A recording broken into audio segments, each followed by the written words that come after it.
Welcome, I'm Mackenzie Warren, a news executive at Gannett, and here in Boston at the IRE Investigative Reporters and Editors Conference with Raquel Rutledge of the Milwaukee Journal Sentinel. Raquel won the 2010 Pulitzer Prize for local reporting, and we're going to talk about that story here in a little while. And Raquel, this is a little bit of a homecoming for you as well, because you were a Nieman Fellow at Harvard University last year or 2 years ago? That's right, yeah, just finished in May. That's good. Well, while you've lived in Milwaukee and Colorado and Massachusetts, here you also lived in Japan and a few other places, and we don't have to go through your whole life story, but I remember you saying you wanted to explore. And tell a little bit about that and how that relates to you as a reporter. Well, I just have a sense of curiosity. I want to know how people live, and I just have a sense of adventure. Anytime there's a chance to go anywhere, I go.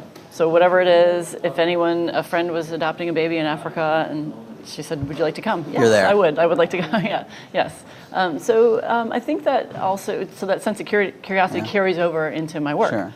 Just wanting to find out. I mean, that's what drives me in news stories. It's just the desire to find something out. So if something is already sort of known, then I just lose my excitement about it. So it's just that quest for information, I guess. Sure.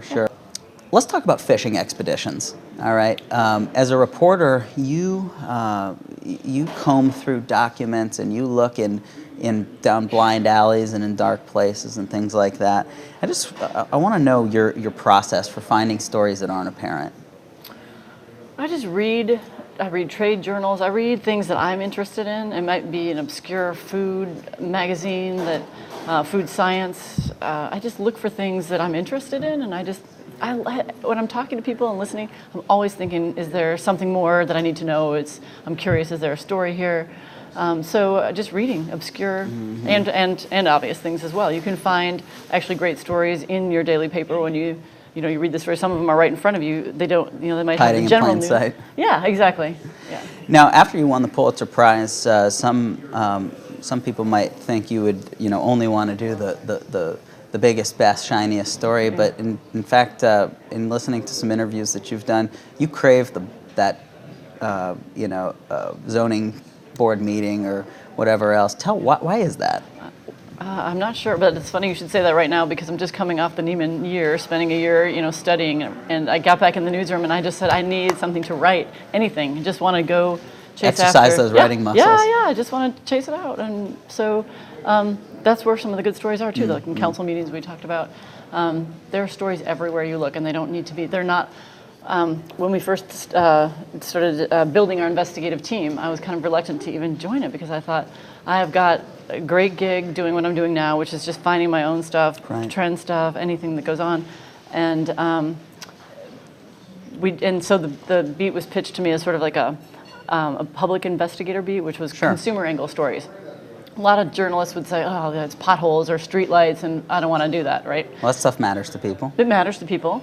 And then what I found, too, is when you start digging into those stories, they're often systemic problems somewhere else. I mean, they're not just the story of the woman who lost the $3,000 on her layaway program with a little store that closed. It turns out the state wasn't regulating these shops, and this is a perpetual problem. So I found that when you do those stories, there's bigger stuff there if you look.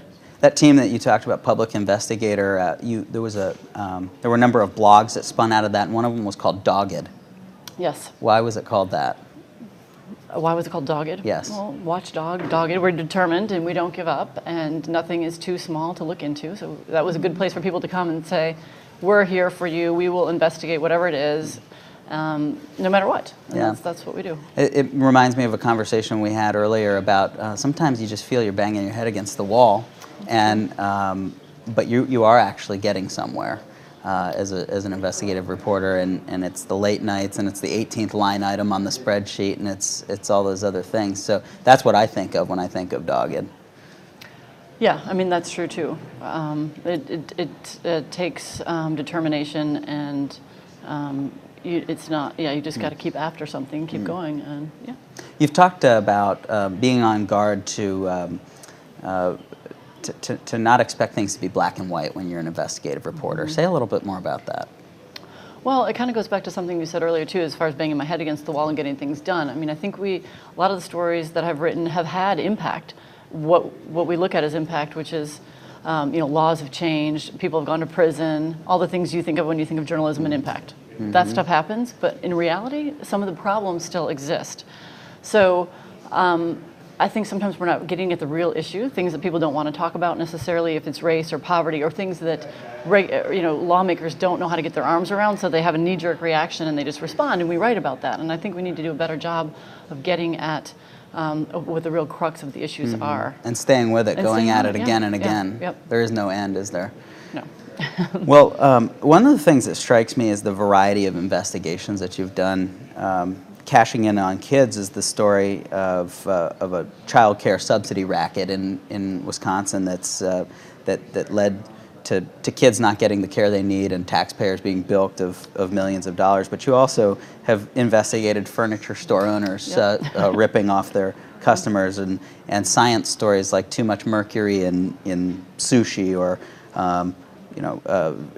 lead testing that's not happening adequately, and kids getting sick, and crooked mechanics and dirty gasoline. And I'm just interested that you're not so single-mindedly focused on one topic area or area of expertise. So how do you become an investigator on such a wide variety of things? Yeah, that is a bit of a challenge, I will say. I mean, it's because I'm starting from scratch often, almost every story, except for the child care subsidy series, which ended up being about a 2-year project. It was a long time, and that's all I did for those 2 years. But aside from that, I'm starting new, fresh with some things I'm not familiar with. I don't know how they work, so I just spend a ton of time reading, researching, figuring out how things are supposed to work. And then once you understand how they're supposed to work, you can see where they're not working, where the shortcomings are. So that's what I love about it. Yeah. Is I can become the expert for a few weeks, or a couple of months on ethanol and how ethanol.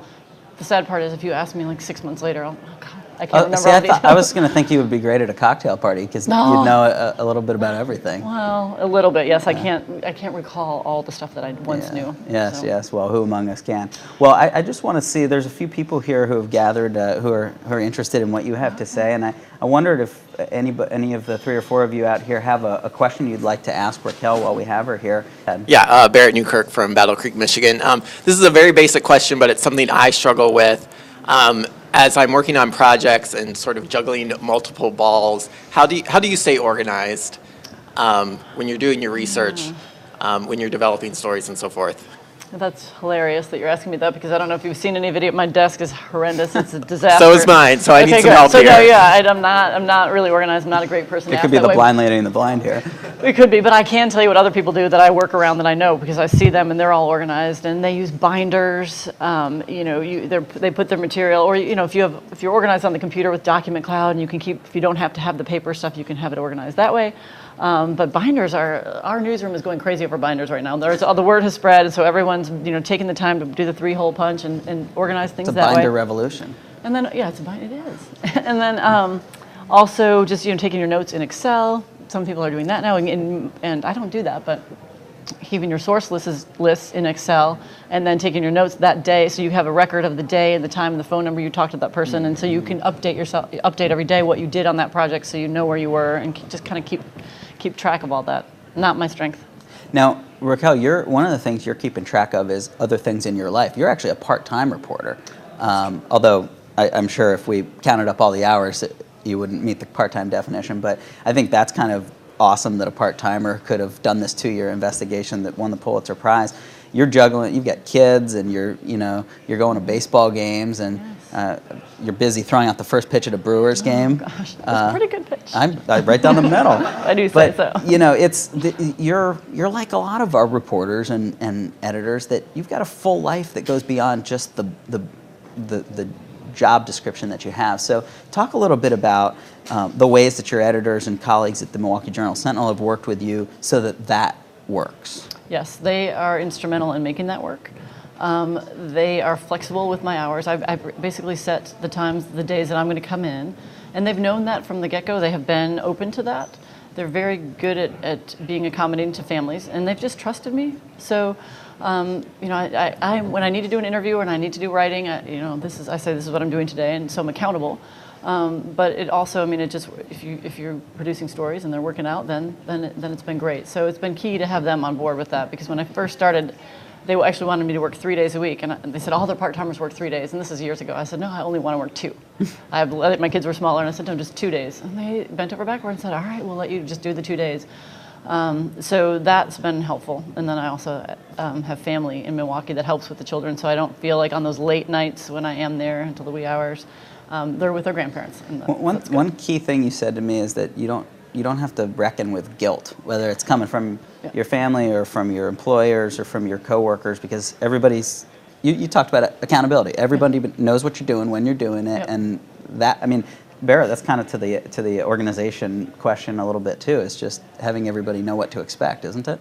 It is, and yeah, I'm just in I've got a great situation of balance right now. So it's, you know, the days that I wake up and I'm coming into the newsroom, I'm excited to be coming into work because I love what I do. And then the days that I wake up and I think I get to pick up the kids from school, I'm thrilled. Yeah. So it's a good balance, and I'm glad that, you know, my family is helpful and they recognize that, and so does my employer. Yeah, that's good. Raquel, I want to thank you. I think we're all enjoying your energy here, and you're a great reporter and a great resource for those who want to learn how to juggle all the things that you have mastered. So really appreciate you coming by here and stopping into the Gannett Salon, and wish you good luck in the future. Thank you so much for having me.